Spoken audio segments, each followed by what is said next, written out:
मुख्यमंत्र्यांच्या भेटीनंतर सुरेश धस यांची गौप्यस्फोटाची मालिका।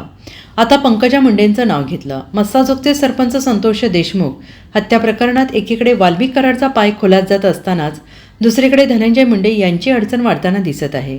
भाजपचे आमदार सुरेश धसांनी हे प्रकरण पहिल्या दिवसापासून लावून धरलं आहे। अशातच सुरेश धसांनी मुख्यमंत्री देवेंद्र फडणवीसांची भेट घेतली आणि त्यानंतर अनेक गौप्यस्फोट केले आणि यावेळी त्यांनी भाजपच्या मंत्री पंकजा मुंडे यांचेही नाव घेतलं। बीडमध्ये एका प्रकरणात आरोपीला सोडून देण्यासाठी वाल्मिक कराडने एका महिला पोलीस अधिकाऱ्याला फोन केला होता।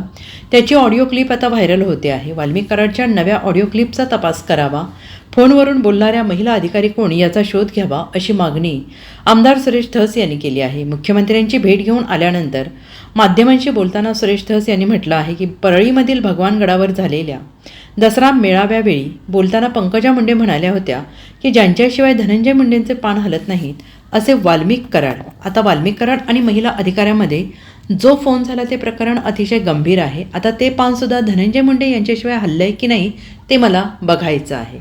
विनंती आहे, करुणा मुंडे यांच्या गाडीमध्ये पिस्तूल ज्या पोलीस कर्मचाऱ्यांनी अधिकाऱ्यांनी ठेवलाय आणि तो साडीतला व्यक्ती कोण हे जे कटकारस्थान केलेलं आहे परळी येथे तुम्ही मीडियाने दाखवलेलं आहे, त्याच्यात पोलीस अधिकारी आहेत। ते साडीतल्या माणसांनी बंदूक ठेवल्याच्या नंतर जे असे खाली हाताने मागून ते ड्रॉप करतायत, ज्यांच्या चेहऱ्याला ज्यांचे तोंड यांनी बांधलेले आहेत, काय नाही मास्क नाही, रुमाल आडवे लावलेत, स्कार्फ। तर हे स्कार्फ वाले लोक पोलीस अधिकारी आहेत आणि ते आजही बीड पोलीस दलामध्ये आहेत। हे जे लोक आहेत यांच्यावरती कारवाई व्हावी, यांचं सस्पेन्शन व्हावं आणि त्यानंतर जर दोषी सापडले तर हे रिमूव्ह फ्रॉम सर्व्हिस व्हावे किंवा यांनी बाहेर जाऊन किमान नवीन टोळ्या तरी तयार कराव्या। कारण यातला एक मी सांगितलंय, 15 वर्ष भास्कर केंद्रे नावाचा एक पोलीस 15 वर्षापासून तिथंचे याचे स्वतःचे 15 JCB आहेत, 100 राखेचे टिप्पर आहेत आणि तिथला जो मटक्यावाला आहे त्याची ह्याच्याबरोबर अर्धी पार्टनरशिप आहे। आणि हे मी बोलतोय हे फक्त तुम्ही ऐकू नका, मीडियाला माझी विनंती, हे खरं आहे का नाही तिथं जाऊन चेक करा, परळीत जाऊन चेक करा। या परळीमध्ये काय काय चाललेलं आहे ते मी तुम्हाला सांगतो। आणि सुप्रीम कोर्टाची फक्त राखेचा विषय पुढं परळी थर्मलला गेल्या 20 वर्षापासून काही अधिकारी 20 वर्षापासून काही अधिकारी आणि कर्मचारी एकाच पोस्टवरती आहेत 20 वर्षापासून। एका 20 वर्षापासून कुठेही मला वाटतं 3 वर्षाच्या पुढे बदली अधिनियम 3 वर्षाचा आहे, 4थं वर्ष राहू शकतं आणि 5वं वर्ष राहायचं असेल तर राज्याच्या मुख्यमंत्र्यांची परवानगी लागते। म्हणून परळी थर्मल मधल्या अधिकाऱ्यांना कोणत्या कोणत्या मुख्यमंत्र्यांनी 20-20 वर्षापर्यंत राहण्याची परवानगी दिली, हे अशा प्रकारचं पत्र मी माननीय मुख्यमंत्र्यांना दिलेलं आहे।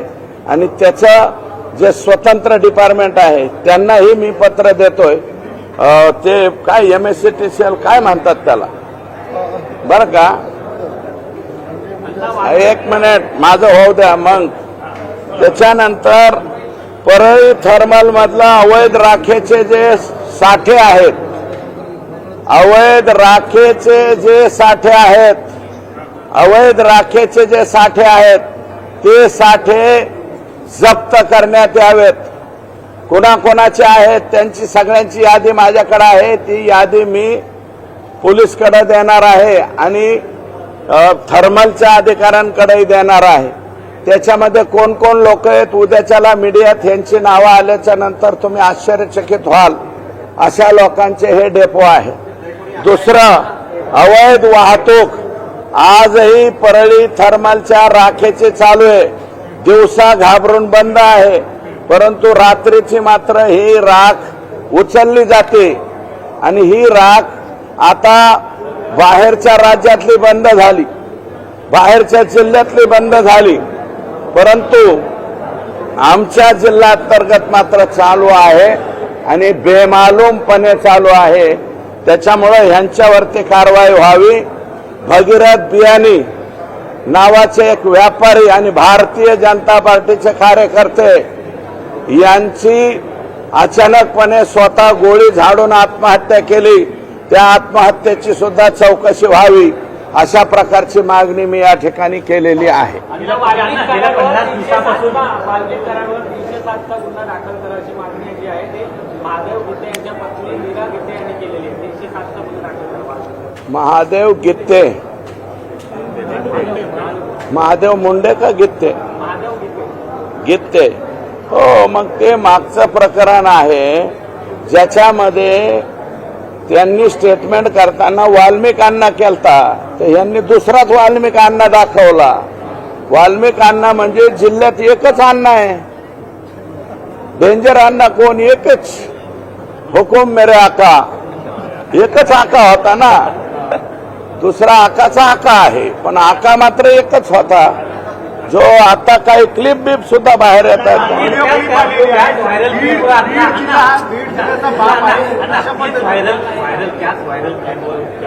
सोशल मीडियावर वारकऱ्यास पोस्ट करणाऱ्या कार्यकर्त्यांना सोडून द्यावं अशा प्रकारे पोलिसांना फोन केलेला अन्नाचा एक व्हिडिओ येतोय. त्यामध्ये म्हणतोय की बाप तुमचा बसला इकडे तुम्हाला सोडला. बाप मीच आहे असं सुरेंद्र सिंगजी. अहो, मला राज्यापुरतच माहिती हो. 6वा मजला आणि त्याच्या खालचे 5 मजले, याच्या पलीकडे मला माहितच नाही. मी अडाणी माणूस आहे आणि तुम्ही मला केंद्राचं दाखवताय. मला वाटतं केंद्रापर्यंत नेऊ नका. मी गरीब माणूस आहे आणि माझं एक मत आहे. त्याच मला केंद्रीय काय म्हणले, प्रल्हाद जोशी धनंजय मुंडे त्यांची भेट घेणार आहे. त्या दरम्यान काही राजकीय भेटी होतील अशी माहिती समोर येते. आता ते त्यांच्या कुणाबरोबर भेटी होतील, काय भेटी होतील, ते तुमचा कॅमेरा त्यांच्या पाठीमागे सोडून द्या. आम्हाला काय करायचं. फक्त माझी एक विनंती आहे की आमच्या पंकजाताई यांनी या वर्षीच्या भगवान भक्तिगडाच्या जो दसऱ्याचा मेळावा झाला, त्या दसरा मेळाव्यामध्ये एक वाक्य वापरलं होतं की ज्यांच्याशिवाय धनंजय मुंडेंचं पान हलत नाही असे वाल्मिक अण्णा. हे बहुतेक तुमच्याकडे जर स्टोअर असेल तर ते वाक्य सुद्धा काढून ठेवा, कारण आजचा जो फोन त्या लेडीचा झालेला आहे तो अतिशय भयानक प्रकरणामधला आहे. आणि मग ते पान सुद्धा धनंजय मुंडेंशिवाय हल्लंय का नाही हे मला बघायचं. अजित पवार पालकमंत्री म्हणून बीडला बैठक घेत आहेत. तुम्ही सातत्यानं धनंजय मुंडेंच्या राजीनाम्याची मागणी करता. Bureau report SVN Marathi Beed.